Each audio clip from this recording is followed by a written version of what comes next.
Hi అండి, అందరూ ఎలా ఉన్నారు? బాగున్నారని బాగున్నానండి. మీ అందరి కోసం నేను వెజ్ ఆమ్లెట్ తీసుకొచ్చేసాను. వెజ్ ఆమ్లెట్ ఎలా చేస్తారు అనుకుంటున్నారా? మాక్సిమం అందరూ ఏంటి యాక్చువల్లీ అందరూ ఆమ్లెట్ అంటే ఎగ్ తోనే చేస్తారు.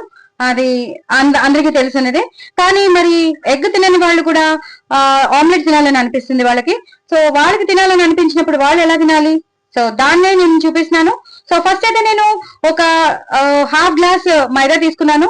అలాగే 2 గ్లాసెస్ ఆఫ్ శనగపిండి తీసుకున్నాను. హాఫ్ గ్లాస్ మైదా తీసుకున్నాను.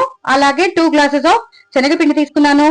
పచ్చిమిరపకాయలు వేసుకున్నాను, కరివేపాకు వేసుకున్నాను, కొత్తిమీర వేసుకున్నాను, పసుపు, ఉప్పు, అలాగే కారం, జీలకర్ర ఇవన్నీ వేసేసి నేను ఇలాగా కలిపేస్తాను మీకు తెలియడానికి. అలాగే కొంచెం గరం మసాలా, పసుపు వేసాను, కారం వేసాను, ఉప్పు వేసాను, గరం మసాలా వేసాను, పచ్చిమిరపకాయలు వేసాను,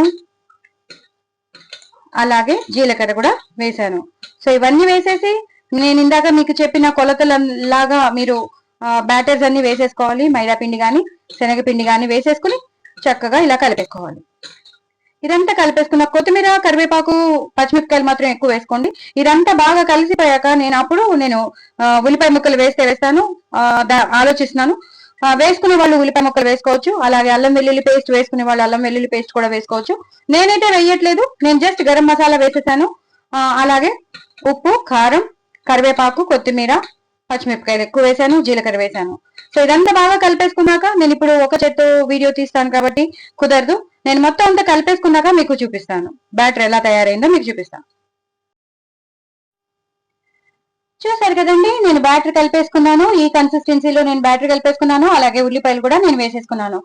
బౌల్ని పచ్చిమిరపకాయలు వేసుకున్నాను, కరివేపాకు వేసుకున్నాను, కొత్తిమీర వేసుకున్నాను, జీలకర్ర వేసుకున్నాను అని చెప్పాను మీకు. సో ఎలాంటి సోడా లాంటిది కూడా నేను వేయను, అదే ఫ్లఫీగా వస్తుంది. హాఫ్ గ్లాస్ మైదా తీసుకోండి, 2 గ్లాసులు శనగపిండి తీసుకోండి, కరివేపాకు, కొత్తిమీర, చక్కగా జీలకర్ర అన్ని వేసుకోండి. గరం మసాలా వేసానని చెప్పాను. ఇంకా ఎలాంటి పౌడర్స్ వేయక్కర్లేదు. అల్లం వెల్లుల్లి పేస్ట్ కూడా నేను వేయలేదు. ఇలా జస్ట్ మనం ఉల్లిపాయలు, పచ్చిమిరకాయలు, కొత్తిమీర, కరివేపాకుతో కొంచెం 2 to 2.5 స్పూన్స్ మంచి ఎండు కారం మాత్రం వేసేసాను. ఇప్పుడు దీన్ని మనం పెనం పెట్టేసుకుని పెనం మీద మనం ఆమ్లెట్ లా వేసేసుకోవడమే. సో చాలా చాలా టేస్టీగా ఉంటుంది వెజ్ ఆమ్లెట్. సూపర్ టేస్టీగా ఉంటుంది, దాన్ని మరిపిస్తుంది. సో వెజిటేరియన్స్ కి మంచి ఆప్షన్, హ్యాపీగా చేసేసుకోవచ్చు, హ్యాపీగా ఎంజాయ్ చేయొచ్చు వెజ్ ఆమ్లెట్ అనేది. సో నేను పెనం పెట్టేసుకుని మీకు వేసి చూపిస్తాను. చూసారు కదండి, నేను ప్యాన్ పెట్టేసుకున్నాను, ఆమ్లెట్ వేసాను. ఒక చేత్తో నేను వీడియో తీస్తూ వేయడం కష్టం అని చెప్పి నేను ఫస్ట్ ప్యాన్ పెట్టేసుకున్నాను. మంచిగా నూనె రాసేసుకుని వేసేసాను. దలసరిగా వేసుకోవాలండి, ఇలా దోశలా తిప్పకూడదు, దలసరిగా వేసేసుకోవాలి. వేసేసుకుని ఇలా సైడ్ కి మనం నూనె వేసేసుకోవాలి. కొంచెం కావాలంటే మీకు పైనుంచి ఇలా మనం ఆమ్లెట్ లో ఎలా వేసుకుంటామో కారం అలా వేసేసుకోవాలి. సిమ్ లో పెట్టుకోవాలండి, హైలో పెట్టుకోవద్దు, మాడిపోతుంది. చాలా చాలా టేస్టీగా ఉంటుంది. అసలు మీరు అనుకోరు అదేంటి ఇంత బాగుంది అని అనుకుంటారు. చాలా ఈజీగా వచ్చేస్తుందండి. ఒక్కసారి కాలిపోతే మాత్రం వెజ్ ఆమ్లెట్ మీకు రెడీ. దీని మీద కావాలంటే మీరు కొత్తిమీర, పుదీనా ఇవన్నీ మీరు గార్నిష్ చేసుకోవచ్చు. నేను అందులోనే వేసేసాను కాబట్టి ఇంక నేను వేయట్లేదండి.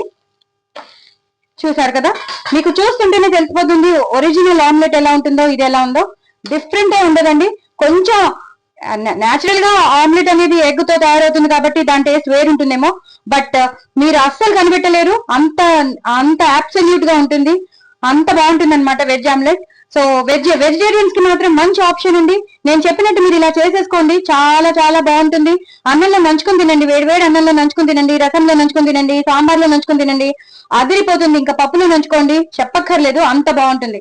సో సైడ్ డిష్ గానీ పనికొస్తుంది, అలాగే అన్నంలో నంచుకోవడానికి పనికొస్తుంది. చాలా చాలా టేస్టీ అయిన వెజ్ ఆమ్లెట్ అండి, వెజిటేరియన్స్ కి మంచి ఆప్షన్. సో మీరు ఇలా చేసేసుకోండి, చాలా చాలా టేస్టీగా ఉన్న వెజ్ ఆమ్లెట్. తప్పకుండా మీరు చేసుకుంటారని అనుకుంటున్నాను. చేసుకుని నాకు కామెంట్ బాక్స్ లో పెట్టండి ప్లీజ్, మేము చేసుకున్నామని. సో మొత్తం వీడియో చూడండి, స్కిప్ చేయకుండా చూడండి, లేకపోతే మీకు ఏం వేసానో మీకు అస్సలు తెలియదు. సో స్కిప్ చేయకుండా మొత్తం వీడియో చూడండి. అలాగే నా ఛానల్ ని సబ్స్క్రైబ్ చేసుకోండి, సపోర్ట్ చేయండి, ప్రమోట్ చేయండి, ఇంకో నలుగురికి షేర్ చేయండి. కొత్త వాళ్ళు ఎవరైనా ఉంటే వాళ్ళు కూడా తప్పకుండా నా ఛానల్ ని సబ్స్క్రైబ్ చేసుకోండి. ఇలాంటి టేస్టీ వెజ్ ఆమ్లెట్స్ ఎన్నో మీరు చేసేసుకోవచ్చు. ఓకేనండి, చాలా చాలా టేస్టీగా ఉంటుంది. నా ఛానల్ మాత్రం సబ్స్క్రైబ్ చేసుకోవడం అసలు మర్చిపోద్దండి. బాయ్ అండి, ఇప్పుడే ట్రై చేయండి, చాలా బాగుంటుంది.